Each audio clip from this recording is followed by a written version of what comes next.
Tuhan adalah gembalaku, takkan kekurangan aku. Saudara terkasih, selamat pagi. Salam jumpa lagi dalam Sabda Siap Saji, Rabu 30 Maret 2022, hari biasa pekan keempat Prapaskah. Marilah kita berdoa dalam nama Bapa, Putra, dan Roh Kudus. Amin. Allah Bapa Maha Setia, Engkau tidak pernah meninggalkan kami berjuang sendirian pada masa pertobatan ini. Teguhkanlah iman kami agar mampu mengikuti kehendak-Mu dengan setia.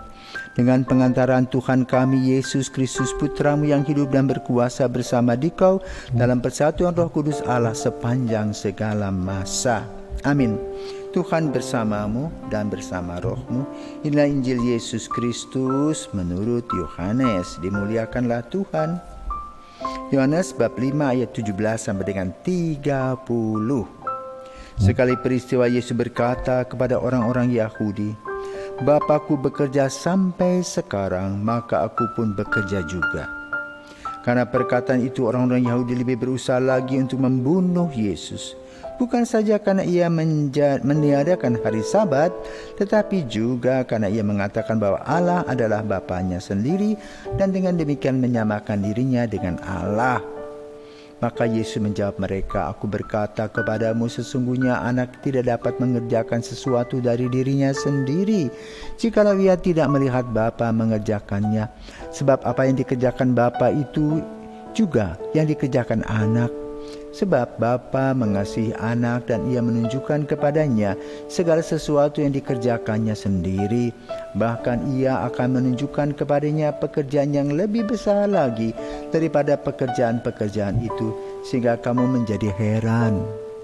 Sebab sama seperti Bapa membangkitkan orang-orang mati dan menghidupkannya, demikian juga anak menghidupkan siapa saja yang dikehendakinya. Bapa tidak menghakimi siapapun, melainkan telah menyerahkan penghakiman itu seluruhnya kepada anak, supaya semua orang menghormati anak sama seperti menghormati Bapa. Barang siapa tidak menghormati anak, ia juga tidak menghormati Bapa yang mengutus dia. Aku berkata kepadamu, sungguh, barang siapa mendengar perkataanku dan percaya kepada Dia yang mengutus aku, ia mempunyai hidup kekal dan tidak turut dihukum, sebab ia sudah pindah dari dalam maut ke dalam hidup. Aku berkata kepadamu, sungguh saatnya akan tiba dan sudah tiba, bahwa orang-orang mati akan mendengar suara Anak Allah, dan mereka yang mendengarnya akan hidup.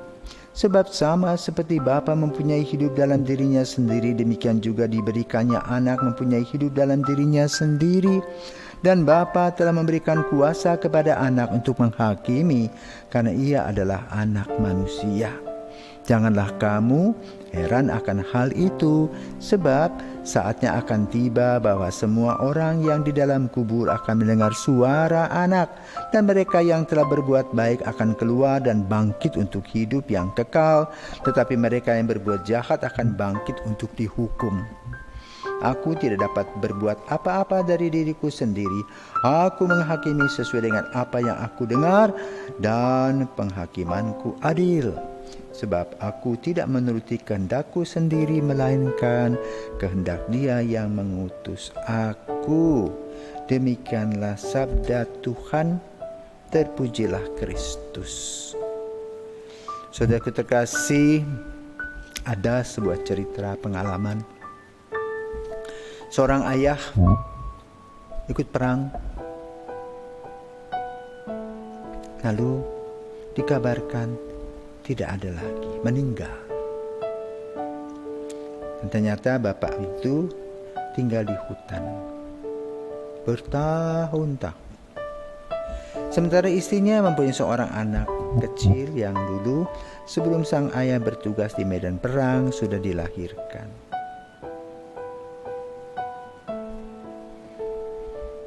Satu hari kampung itu dikejutkan dengan kehadiran seorang bapa. Tentu sang istri takut. Katanya bapak sudah mati, tapi dia hidup kembali. Lalu bapak menjelaskan, orang datang, pertama menghadang dia. Jangan sampai mau merampok atau apa. Lalu duduklah bapak itu menceritakan pengalamannya.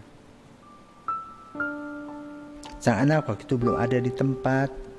Ketika melihat begitu banyak orang datang, sedang berkumpul di rumahnya, maka dia mendekati. Lalu ibunya mengatakan, "Nak, ini ayahmu." Langsung dia peluk dia. Lalu orang-orang mengatakan, "Benar. Seperti bapa sama seperti anaknya, mukanya mirip." Kemiripan itulah yang kemudian membuat orang kampung tadi tidak lagi berpikir negatif tetapi berpikir positif. Lalu apa yang dibuat oleh anak dan bapa? Dalam penelitian, orang kampung melihat dari waktu ke waktu, anak ini memang betul mirip perilaku bapaknya. Dulu mereka kenal bapak itu ketika masih muda. Saudaraku terkasih, orang-orang sebagian tidak mengenal bapak ini dan juga menyaksikan kebapaannya terhadap anak ini. Lalu dia menerangkan. Nah, demikian pula cerita Injil pada hari ini. Yesus menerangkan kepada kita relasinya dengan Bapa sedemikian erat, dan dia mengajarkan kepada kita sebenarnya Allah Tritunggal, Bapa, Putra, dan Roh Kudus. Tapi kita sebagai manusia pada saat itu tentu tidak memahaminya. Kita beruntung pada zaman ini kita sudah belajar dan mendengar ada Allah Tritunggal. Kalau tidak mungkin kita juga mempunyai sifat yang sama, meragukan apa yang digambarkan dalam Injil. Informasi-informasi yang disampaikan oleh Yesus itu pada waktu itu orang tidak mau dengar. Bahkan orang mencap Yesus menghujat Allah. Dan inilah yang akan membuat dia dihukum. Tetapi apa yang dilakukan oleh Yesus? Yesus menerangkan sedemikian detail kepada mereka tentang relasinya dengan Bapa. Tapi kita tidak mau mendengar. Maka kita perlu belajar dari pengalaman orang kampung yang seorang anggotanya menjadi tentara, kemudian terdampar di pegunungan, di pulau yang lain, dan kemudian dia bisa pulang ke rumah. Dia menjelaskan, dan lalu orang mengadakan survei anak dengan bapa. Maka gereja kemudian mengadakan analisa dan permenungan, dan lahirlah Allah yang disebut Allah Tritunggal. Baru sesudah yang disampaikan oleh Yohanes, puluhan bahkan ratusan tahun. Refleksi relasi antara manusia dengan Tuhan, dan terutama relasi antara Yesus, Bapa, dan Roh Kudus. Maka kita perlu disemen, kita perlu mencari waktu. Kita tidak hanya langsung menghadiri, tetapi duduk diam, bermenung, merenungkan apa yang terjadi dalam gejala-gejala kehidupan kita untuk hari esok. Sehingga kita bukan lagi menjadi orang yang merasa hebat lalu bisa semena-mena berkuasa. Apa akibatnya? Karena kita tidak mengerti apa-apa. Karena marilah kita belajar dari sejarah bahwa jangan gegabah dalam mengambil sebuah langkah dan keputusan, tetapi di semen belajarlah, analisa, dan kemudian baru mengambil sebuah keputusan, sehingga keputusan yang kita laksanakan itu adalah keputusan yang bijaksana.